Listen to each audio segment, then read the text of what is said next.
Hello and welcome to another edition of Cranky Gun Reviews. I'm finally getting out to the range with my Charter Arms Undercover, of which I bobbed the hammer and repainted the frame, and just want to take it out and do some random range shooting. So I started out using some factory Hornady loads, and it functioned flawlessly with those. Then I switched over and started shooting a random assortment of my hand-loaded 38 special rounds.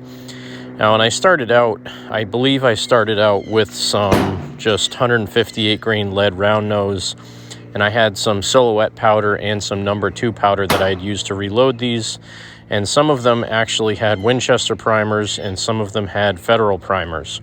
Now, what you're seeing here, that little misstep where the gun didn't go off, those are actually Winchester primers.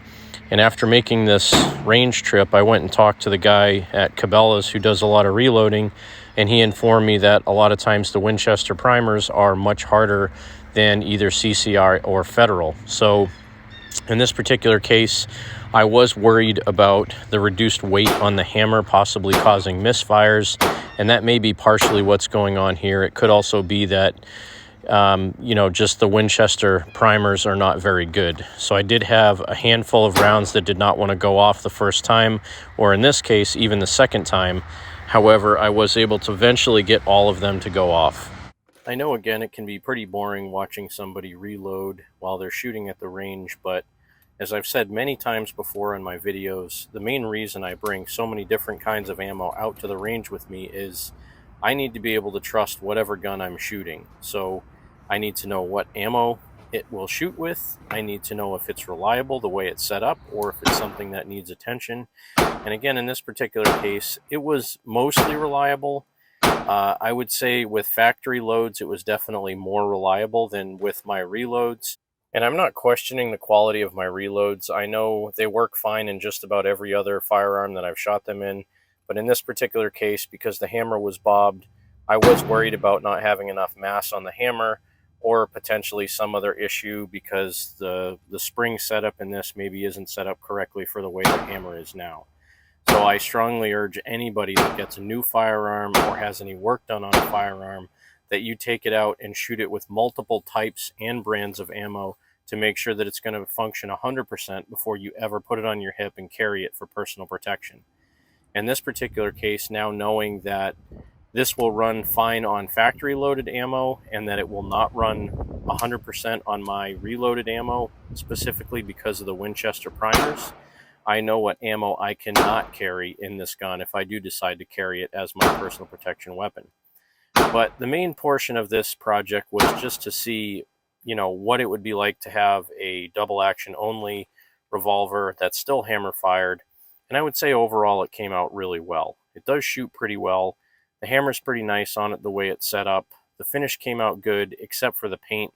I did have some of the paint that wore off the very bottom of the frame, so I don't know if they powder coat these at the factory or they use some different type of baked on enamel or something like that, but it's definitely more durable than standard spray paint. So I will probably have to take the frame back off this at some point and repaint it, or at least touch it up to try to make it a little bit more durable.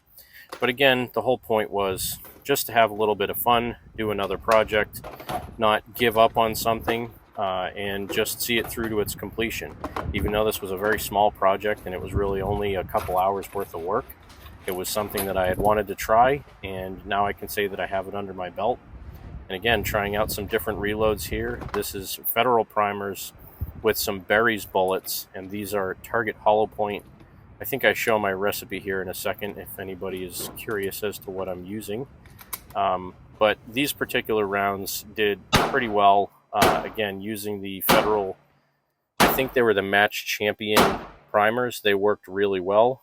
And those berries hollow point plated rounds actually fired pretty well as well. And these have worked very well in all the other revolvers that I've shot them in.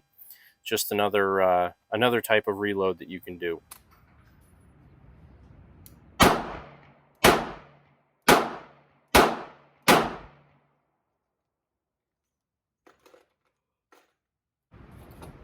Again, here's my reload recipe for these specific rounds.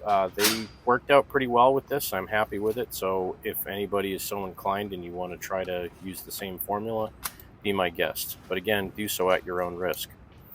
So again, I'm just going to take another couple of rounds with this, and then I will probably end this video, mainly because it can be pretty boring just watching somebody shoot over and over again. But again, the day that I went out to the range with this pistol, there were other people there, so I don't necessarily have the ability to do a lot of voiceover while I'm shooting. That's why I'm doing the voiceover post-recording.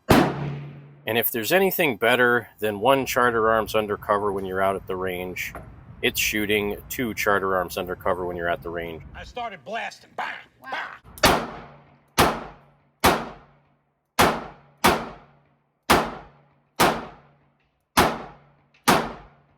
And that wraps up another edition of Cranky Gun Reviews. Thanks again to Buffalo's Outdoors for these shirts.